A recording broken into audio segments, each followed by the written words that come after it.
everybody. Hello. Hello. Welcome back from lunch. I hope you all had a good time being outside, being in some sun, and welcome back to this afternoon. As you all know, one of the greatest things about being here is networking and connecting, and I know we all spend a lot of time doing that, and so it doesn't matter that it's not full yet, because it will be. So come to the front. There's plenty of seats up here still. This is going to be a very dynamic session, as everything is at the Social Innovation Summit. We're going to focus in this session specifically around diversity and innovation, and talk about how we need to leverage these two things and be more disruptive to make them come to life in new and interesting ways. And we're going to have some great people to be able to come up and talk about that. But before that, I just want to give you a little bit of background about this topic. First of all, my name is Shannon Schuyler, and I'm the Chief Purpose Officer for PwC, and I'm also a veteran of the Social Innovation Summit. It happens to be one of those places that I really like to come. I learn a lot. I'm able to see people that I haven't seen in a while, and I learn. And this is a really interesting time. When I'm the role of Chief Purpose Officer, I focus on a couple things. First, I try to bring humanity to the products and services that we have at PwC, which is a very large global professional services firm.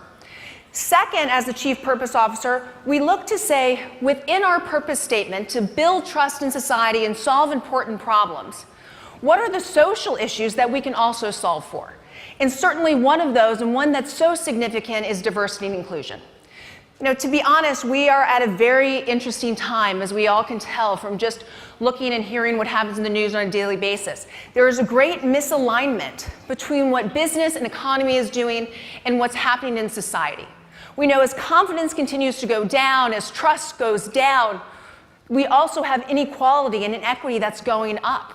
You only have to look one day to be able to see issues around two gentlemen who get pulled out of Starbucks, to a student at Yale who's arresting another student at Yale because they happen to be black sleeping on a couch, to what arguably went down over the last couple days with the wedding cake case, and then even Roseanne Barr taking out Valerie Jarrett. And that one became very personal to me because my husband is African American, and he came home from work in front of our 5-year-old mixed race son and said, "Why do you people hate us so much?"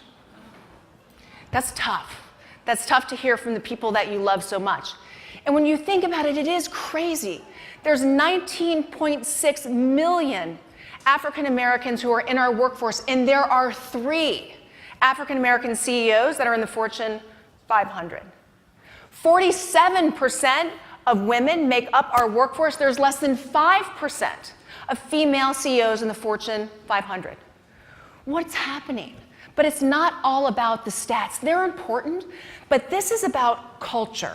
This is about culture change. This is about wanting to create a sense of belonging, because I would argue that if you're purposeful in creating the right culture and creating that sense of belonging, innovation comes from there.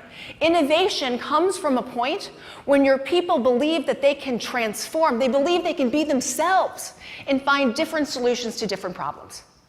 One of the things that we're focused on at PwC is diversity and inclusion, and so much so that not only do we have a significant department that's not siloed and standalone, but integrated within every one of our work processes, but our CEO, based upon what our purpose is, said that we need to figure out as CEOs how to solve for diversity and inclusion within our workplace.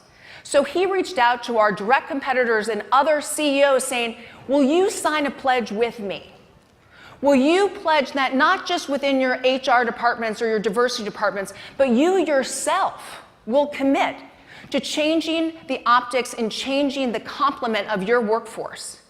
And to date, there's 450 CEOs that have signed that pledge, that have committed to doing unconscious bias training, that have committed to doing a series of uncomfortable conversations within the workplace, and have committed to sharing their best practices, making diversity and inclusion something that's not a competitive issue, but something that's a societal issue. And that's how we're going to get to a place where we can get the most innovative ideas possible. Because the diversity within our organizations makes creativity come to life, enables us to work together to solve problems in ways we couldn't before, because we all look the same and we all had the same ideas. So it's fundamental that this idea of diversity and innovation goes together. I would argue that what we really need to focus on is three things. And we can all do it within our own companies, within society. We need to first find a way to recouple business and society.